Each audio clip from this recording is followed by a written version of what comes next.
Chapitre 7. Le père Madeleine. Après avoir laissé sa petite Cosette aux Thénardier, Fantine avait continué son chemin et était arrivée à Montreuil-sur-Mer. C'était, on se le rappelle, en 1818. Fantine avait quitté sa province depuis une dizaine d'années. Montreuil-sur-Mer avait changé d'aspect. Tandis que Fantine descendait lentement de misère en misère, sa ville natale avait prospéré. De temps immémorial, Montreuil-sur-Mer avait pour industrie spéciale l'imitation des jais anglais et des verroteries noires d'Allemagne. Cette industrie avait toujours végété à cause de la cherté des matières premières qui régissait sur la main-d'œuvre. Au moment où Fantine revint à Montreuil-sur-Mer, une transformation inouïe s'était opérée dans cette production des articles noirs. Vers la fin de 1815, un homme, un inconnu, était venu s'établir dans la ville et avait eu l'idée de substituer dans cette fabrication la gomme laque à la résine et, pour les bracelets en particulier, les coulants en tôle simplement rapprochés aux coulants en tôle soudés. Ce tout petit changement avait été une révolution. En moins de 3 ans, l'auteur de ce procédé était devenu riche, ce qui est bien, et avait fait tout riche autour de lui, ce qui est mieux. Il était étranger au département. De son origine, on ne savait rien. De ses commencements, peu de choses. On comptait qu'il était venu dans la ville avec fort peu d'argent, quelques centaines de francs tout au plus. À son arrivée à Montreuil-sur-Mer, il n'avait que les vêtements, la tournure et le langage d'un ouvrier. Il paraît que, le jour même où il faisait obscurément son entrée dans la petite ville de Montreuil-sur-Mer, à la tombée d'un soir de décembre, le sac au dos et le bâton d'épine à la main, un gros incendie venait d'éclater à la maison commune. Cet homme s'était jeté dans le feu et avait sauvé, au péril de sa vie, 2 enfants qui se trouvaient être ceux du capitaine de gendarmerie.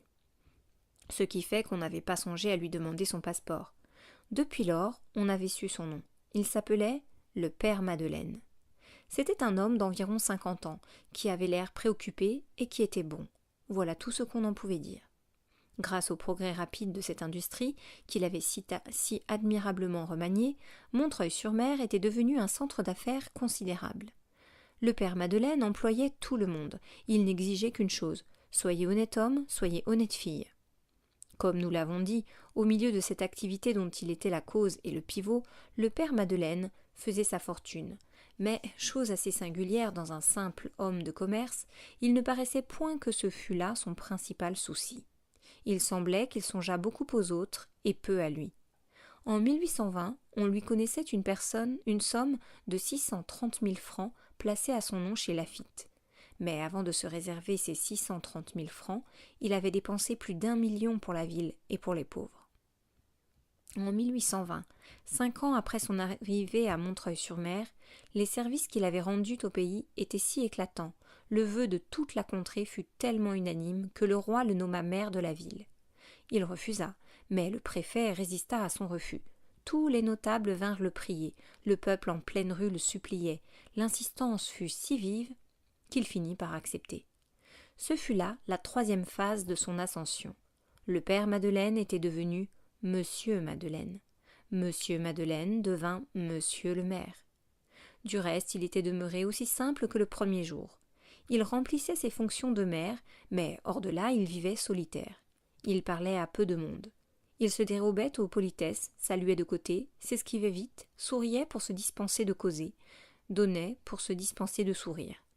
Quoiqu'il ne fût plus jeune, on comptait qu'il était d'une force prodigieuse.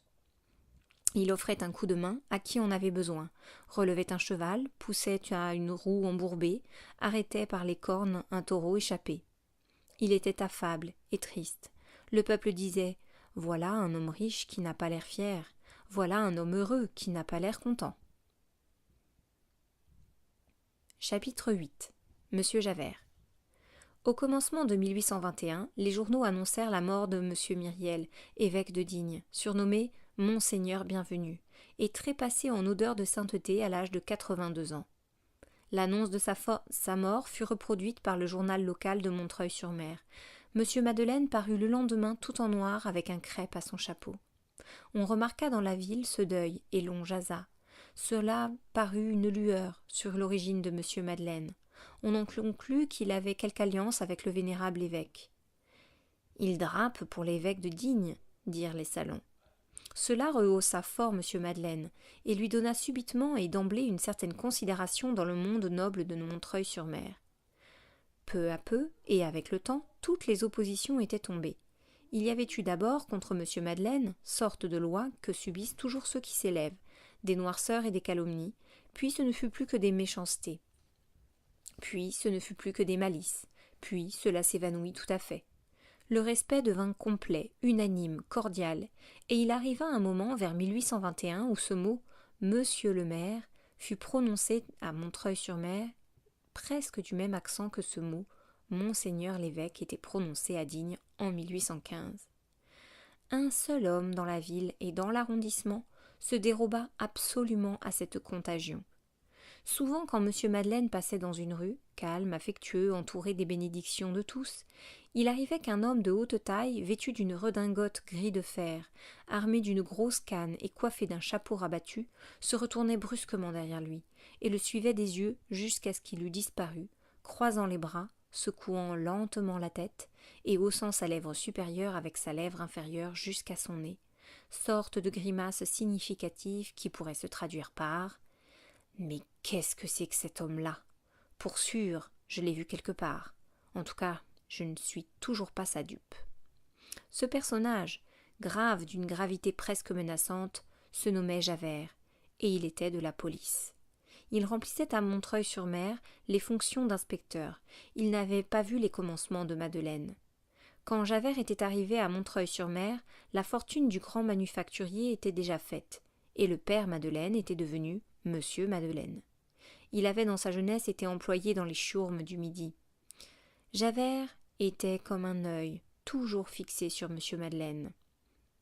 Œil plein de soupçons et de conjectures. M. Madeleine avait fini par s'en apercevoir, mais il sembla que cela fût insignifiant pour lui. Il ne fit pas même une question à Javert. Il ne le cherchait ni ne l'évitait. Il portait, sans paraître y faire attention, ce regard gênant et presque pesant. Il traitait Javert comme tout le monde, avec aisance et bonté. Javert était évidemment quelque peu déconcerté par le complet naturel et la tranquillité de M. Madeleine. Un jour pourtant, son étrange manière d'être parut faire impression sur M. Madeleine. Voici à quelle occasion. Chapitre 9. Le père Fauchelevent. M. Madeleine passait un matin dans une ruelle non pavée de Montreuil-sur-Mer. Il entendit un bruit et vit un groupe à quelque distance. Il y alla. Un vieux homme, nommé le père Fauchelevent, venait de tomber sous sa charrette dont le cheval s'était abattu. Le cheval avait les 2 cuisses cassées et ne pouvait se relever. Le vieillard était engagé contre les roues. Sa chute avait été tellement malheureuse que toute la voiture pesait sur sa poitrine. Le père Fauchelevent poussait des râles lamentables. On avait essayé de le tirer, mais en vain.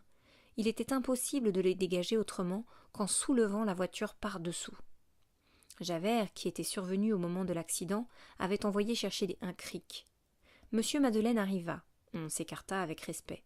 « À l'aide !» criait le vieux Fauchelevent. « Qui est-ce qui est un bon enfant pour sauver le vieux ?» M. Madeleine se tourna vers les assistants. « A-t-on un cric ?»« On est allé en quérir un, » répondit un paysan. « Dans combien de temps l'aura-t-on ?»« On est allé au plus près, au lieu Flachot, où il y a un maréchal. Mais c'est égal, il faudra bien un bon quart d'heure. »« Un quart d'heure !» s'écria Madeleine. Il avait plu la veille, le sol était détrempé, la charrette s'enfonçait dans la terre à chaque instant et comprimait de plus en plus la poitrine du vieux charretier. Il était évident qu'avant 5 minutes, il aurait les côtes brisées. « Il est impossible d'attendre un quart d'heure, » dit Madeleine aux paysans qui regardaient. « Mais il faut bien !»« Écoutez, » reprit Madeleine, « il y a encore assez de place sous la voiture pour qu'un homme s'y glisse et la soulève avec son dos. Rien qu'une demi-minute, et l'on tirera le pauvre homme. Y a-t-il quelqu'un qui ait des reins et du cœur ? 5 louis d'or à gagner. » Personne ne bougea dans le groupe. « Ce n'est pas la bonne volonté qui leur manque, » dit une voix. M. Madeleine se retourna et reconnut Javert. Il ne l'avait pas aperçu en arrivant. Javert continua. « C'est la force. Il faudrait être un terrible homme pour faire la chose de lever une voiture comme cela sur son dos. » Puis, regardant fixement M. Madeleine, il poursuivit en appuyant chacun des mots qu'il prononçait. « Monsieur Madeleine, je n'ai jamais connu qu'un seul homme capable de faire ce que vous demandez là. Madeleine tressaillit. Javert ajouta avec un air d'indifférence, mais sans quitter des yeux Madeleine. C'était un forçat, du bagne de Toulon. Madeleine devint pâle. Cependant, la charrette continuait à s'enfoncer lentement. Ah, voilà que ça m'écrase cria le vieillard. Madeleine leva la tête, rencontra l'œil de faucon de Javert toujours attaché sur lui, regarda les paysans immobiles et sourit tristement. Puis, sans dire une parole, il tomba à genoux et avant même que la foule eût le temps de jeter un cri, il était sous la voiture. Il y eut un affreux moment d'attente et de silence. Les assistants haletaient. Tout à coup, on vit l'énorme masse s'ébranler, la charrette se soulevait lentement. On entendit une voix étouffée qui criait « Dépêchez-vous, aidez !» C'était Madeleine qui venait de faire un dernier effort. Ils se précipitèrent. Le dévouement d'un seul avait donné de la force et du courage à tous. La charrette fut enlevée par 20 bras. Le vieux Fauchelevent était sauvé. Madeleine se releva, il était blême, quoique ruisselant de sueur. Ses habits étaient déchirés et couverts de boue. Le vieillard lui baisait les genoux et l'appelait le bon Dieu. Lui, il avait sur le visage je ne sais quelle expression de souffrance heureuse et céleste, et il fixait son œil tranquille sur Javert, qui le regardait toujours. Fauchelevent s'était démis la rotule dans sa chute. Le père Madeleine le fit transporter dans une infirmerie qu'il avait établie pour ses ouvriers dans le bâtiment même de sa fabrique, et qui était desservie par 2 sœurs de charité. Fauchelevent guérit, mais son genou resta ankylosé. Monsieur Madeleine, par les recommandations des sœurs et de son curé, fit placer le bonhomme comme jardinier dans un couvent de femmes du quartier Saint-Antoine, à Paris.